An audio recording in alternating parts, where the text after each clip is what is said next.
జగన్మోహన్ రెడ్డి మరొకసారి నెల్లూరు పర్యటనకు వెళ్ళారు. ఆ పర్యటనలో పుంకాను అబద్ధాలు మరొకసారి చెప్పారు. ఈ అబద్ధాల వెనకాల అసలు ఏదైనా రహస్యం ఉందా? లేదంటే నిజాలు చెప్తే ఆయన ఏదో చెప్తారు కదా, ఏదో సినిమాలో మాంత్రికులు చెప్పినట్టు, ఇది నువ్వు బయటికి చెప్తే నీ తల 1000 ముక్కలైపోను గాహ, అలాంటి ఏదైనా శాపం ఉందా? అందుకేనా జగన్మోహన్ రెడ్డి నిజాలు చెప్పడు? లేదు అంటే ఆ పార్టీ జెండా పట్టుకు తిరుగుతున్నటువంటి వాళ్ళకి అసలు నిజం అంటే గిట్టదా? ఒక అబద్ధాన్ని ప్రచారంలో తీసుకొచ్చి దాన్ని ప్రచారం చేసి పబ్బం గడుపుకోవటం, దాని ద్వారా వికృత ఆనందం పొందటమే రాజకీయం అనుకుంటున్నారా? అంటే ఎటువంటి పరిపాలన కావాలనుకుంటున్నారు? ప్రజలకి సంక్షేమం అంటే ఏంటి? ప్రజలు భద్రంగా ఉండాలనుకుంటున్నారా లేదా? కంపెనీలు, పెట్టుబడులు, అభివృద్ధి అనేది అసలు కావాలనుకుంటున్నారా లేదా? ఇలాంటి వాటిని కూడా అసలు వాటి మీద అసలు వైఎస్ఆర్సీపీలో ఉండేటువంటి నేతలకు కానీ కార్యకర్తలకు కానీ అసలు అవగాహన ఉందా అనిపిస్తుంది.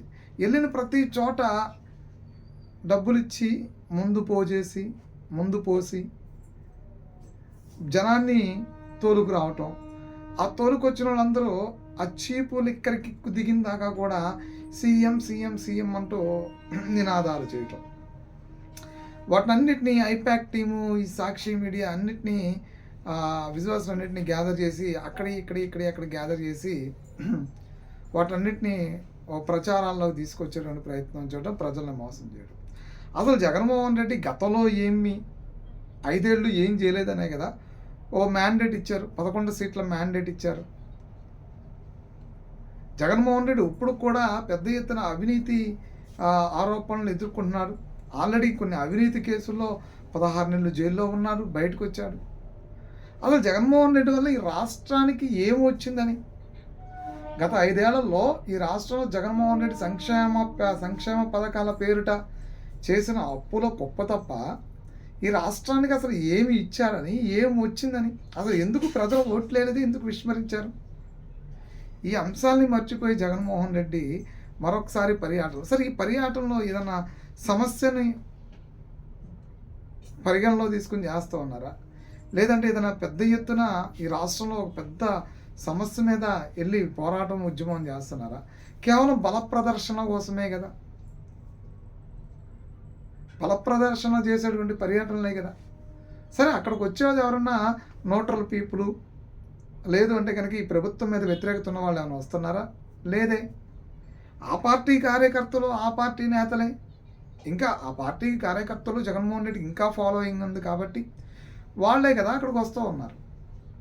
దాన్ని కూడా పెద్దగా ఏదో రాష్ట్రంలో మరొకసారి, అంటే వాళ్ళు ఓట్లు వేసినప్పుడు కూడా సీఎం కాలేదు కదా, 40% ఓట్లు వచ్చి కూడా రెండోసారి 11 స్థానాలకి పడిపోయినటువంటి వ్యక్తి కదా జగన్మోహన్ రెడ్డి. మరి అంతమంది, అంటే లక్షల మంది వచ్చారు, వేల మంది వచ్చారు, సిద్ధం సభలకు కూడా అలాగే వచ్చారు. సిద్ధం సభలకు కూడా పెద్ద ఎత్తున జనాన్ని తోలుకొస్తే వచ్చారు. ముఖ్యమంత్రిగా ఉన్నప్పుడే జనాన్ని తోలుకొస్తే వచ్చిన వాళ్ళే ఓట్లేలా, ఇవాళ అందరూ ఓట్లేస్తారని ఏముంది? అంటే ఇప్పుడు ఉన్న పళంగా ఈ ప్రభుత్వం మీద అంత పెద్ద విషం జల్లేదానికి అసలు ఏముంది, కాన్సెప్ట్ ఏముంది అనేది కాకాని గోవర్ధన్ రెడ్డిని పరామర్శించడానికి వెళ్ళినటువంటి ఒక అంశం తప్ప ఇందులో అసలు ఏముంది? జగన్మోహన్ రెడ్డి అత్యంత ప్రభావం చూపించడానికి ఏ సమస్య మీద పోరాటం వెళ్ళారు? ఏమీ లేదు, ప్రభుత్వం మీద బురద జల్లడానికి వెళ్ళారు. ఆ బురద జల్లేటప్పుడు ఏళ్ళేయడానికి, కేకలు పెట్టడానికి కొంతమంది ఈ మధ్యకాలంలో రప్పాగాళ్ళు కొంతమంది ఉంటారు కాబట్టి వాళ్ళందరినీ చీపులు ఎక్కడ పోసి తోలుకొస్తూ ఉన్నారు.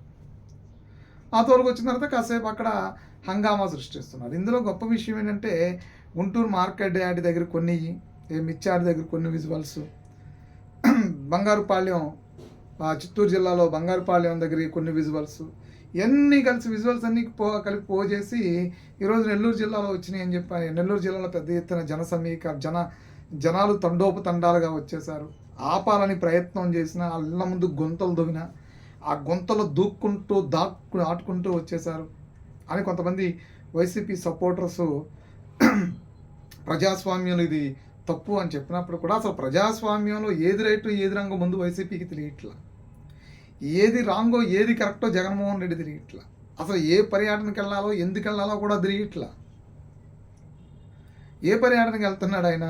నేరస్తుల దగ్గరికి, హంతకుల దగ్గరికి, ఈ రాష్ట్రానికి నష్టం చేసి దోచేసుకున్న వాళ్ళ దగ్గరికి పరామర్శలకు వెళ్తూ ఉన్నాడు. అలా అంటే ఈయన వెనకాలేసుకొచ్చి భుజాన మోసినటువంటి దళితులు కూడా చాలామంది ఈ మధ్యకాలంలో ఇబ్బందులు పడుతూ ఉన్నారు. మరి వాళ్ళ దగ్గరికి పరామర్శలకు వెళ్ళలేదే. అంటే ఎంతో లాబియింగ్ చేసిన వాళ్ళు, ఈయనకి పెద్ద ఎత్తున ధనాపేక్షని అంటే లాభాన్ని ఆ ప్రభుత్వంలో ఉండి మంత్రులుగా పనిచేసి ఈయనకి లాభదాయకమైనటువంటి మంత్రి పదవుల్లో ఉండి ఆయనకి లాభాన్ని సమకూర్చినటువంటి మంత్రులు, ఎమ్మెల్యేలు మాత్రమే, మాజీలు మాత్రమే ఆయన కనపడతారు.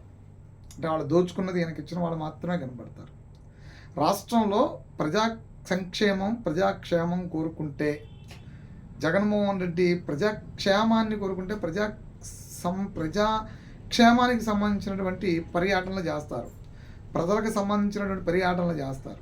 ఆ పర్యటనలు ఎక్కడా చేయటంలా. సో పెద్ద ఎత్తున జన సమీకరణ జరుగుతుంది, సేకరణ జరుగుతుంది తప్ప పెద్ద ఎత్తున జన సమీకరణ జరుగుతుంది తప్ప పెద్ద ఎత్తున సేకరణ ఏమీ లేదు. అంటే ఎవరూ కూడా సొంతంగా రావట్లేదు.